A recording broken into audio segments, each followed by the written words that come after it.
공개된 장소에서 타인의 핸드폰이라든지 어떤 비밀스러운 부분을 그 의사에 반하여 주시하는 경우.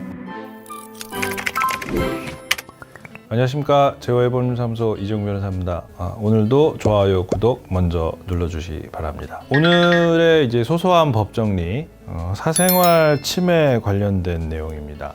흘기 쪽, 그러니까 쉽게 얘기하면 흘기 이제 보는 거죠. 이제 지하철이나 버스 같은 데서 내가 핸드폰을 보고 있는데 옆에 있는 아저씨가 제 핸드폰 내용을 막 보는 거예요. 제가 이제 막 친구랑 카톡하고 있는데 쭉 보면서 내가 무슨 얘기를 하고 있는지 막 본단 말이에요. 그럼 이렇게 안 보이게 하려고 또 이렇게 하지 않습니까? 그래서 사실 기분 나쁘죠. 내가 친구하고 내지는 뭐 다른 연인하고 내밀한 얘기를 하고 있는데 누가 와서 이러고 보고 있다라고 하면 그거 얼마나 불편하고 기분 나쁘겠어요. 그죠?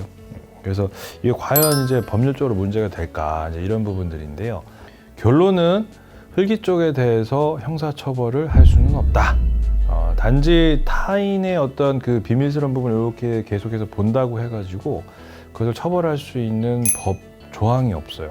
다만 이제 흘기 쪽을 처벌하는 경우가 이제 있을 수는 있습니다. 이제 그거는 이제 어떤 경우냐면 별다른 사실관계가 있어야 돼요. 예를 들어서 왜 자꾸 쳐다보세요? 보지 마세요. 이렇게 했는데 거기서 뭐 하고 막 이렇게 쌍욕을 하는 거예요. 그러면 이제 모욕죄. 거기서 이제 하지 말라고 뭐라고 했더니 어린 놈이 버릇하게 한번 밀었어요. 그럼 이제 폭행죄. 뭐 이제 이런 식으로 별도의 어떤 다른 사실관계가 이제 포함이 되기 시작하면 그 포함된 다른 사실관계로 처벌을 할 수 있는 거지. 아주 이렇게 몰래 봤다. 그것만으로는 처벌할 수는 없습니다.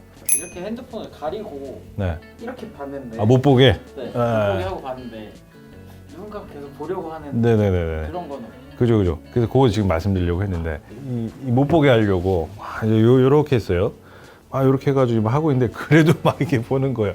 진짜 오지랖 넓은 사람들이 남의 거를 뭐 봐서 뭐 할지 모르겠지만 하여튼 막 이러고 막 본단 말이에요. 그러면 이게 아까 말씀드린 것처럼 그 흘기 쪽을 처벌할 수 있는 법 조항이 없다 보니까 그거를 보는 것 자체로 처벌을 할 수는 없지만 분명히 내가 이렇게 했을 때는 싫다라는 거를 대놓고 표현한 거지 않습니까? 피해자, 당하는 사람 입장에서는 그냥 이렇게 노출돼가지고 보는 거는 뭐 어떻게 할 수가 없다고 하지만 이렇게 안 보여주려 이렇게 했는데 와서 또 보는 건 이건 이제 민사적으로 문제를 삼을 수가 있어요. 물론 흘기들기 봤을 때도 침해 당하는 거지만 그거는 공개된 장소이기 때문에 어느 정도 좀 허용이 될 수 있어요. 그게 싫으면 가려야죠. 차단, 네네네네. 보호해주는 네. 보호 네. 필름이 있는데 예.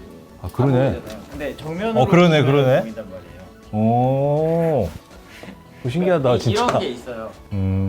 근데 이제 형법적으로 비밀 침해죄라는 게 있긴 있는데 비밀 침해죄는 쉽게 얘기하면 어떤 이제 봉함된 거, 편지 봉투 몰래 가서 남의 걸 뜯는다든지 아니면 이제 그 비밀 장치를 푼다든지 기술적인 수단을 이용해서 이런 부분일 때 비밀 침해죄로 처벌될 수 있는 거고 지금 말씀하신 거는 그러면 이렇게 해서 뒤에 가서 이렇게 정면으로 볼 수 있는 각도를 만든다.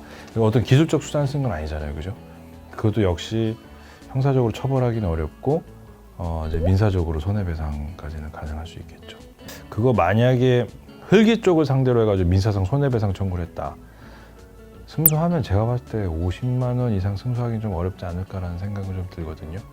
그것도 지난번에 영상에 말씀드린 것처럼 이제 소송의 실익을 따져봐야 되는 문제라서 법적으로 처벌할 수 있는 기준이 없는 거예요.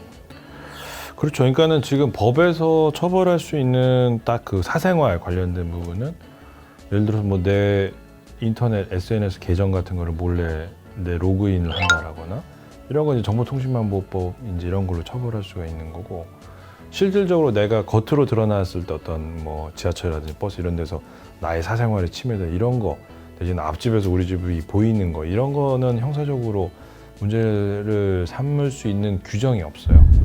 그러니까 죄형법정주의라는 것 때문에 그거는 뭔가 불합리하다고 생각이 들더라도 민사적으로 뭔가 좀 청구할 수 있는 여지가 있는지는 몰라도 형사적으로 처벌할 수 있는 근거가 없으니까 처벌할 수가 없습니다.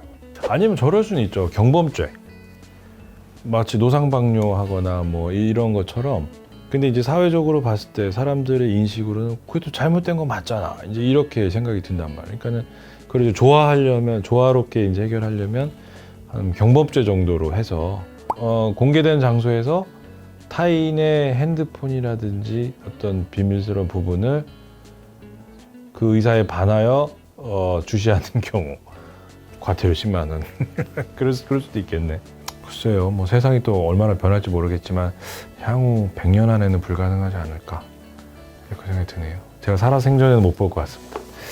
자, 오늘은 그 소소한 법정리에서 그 소위 흘기 쪽 관련돼서 어떠한 법률적인 문제가 발생할 수 있는지 간단하게 살펴봤는데요. 어찌됐건 타인의 핸드폰, 대화, 카카오톡 이런 거 내가 의도하지 않았지만 그래도 상대방한테 불쾌감을 줄 수 있으니까요. 보지 맙시다. 궁금해하지도 말고. 오늘 얘기는 여기까지였습니다. 감사합니다.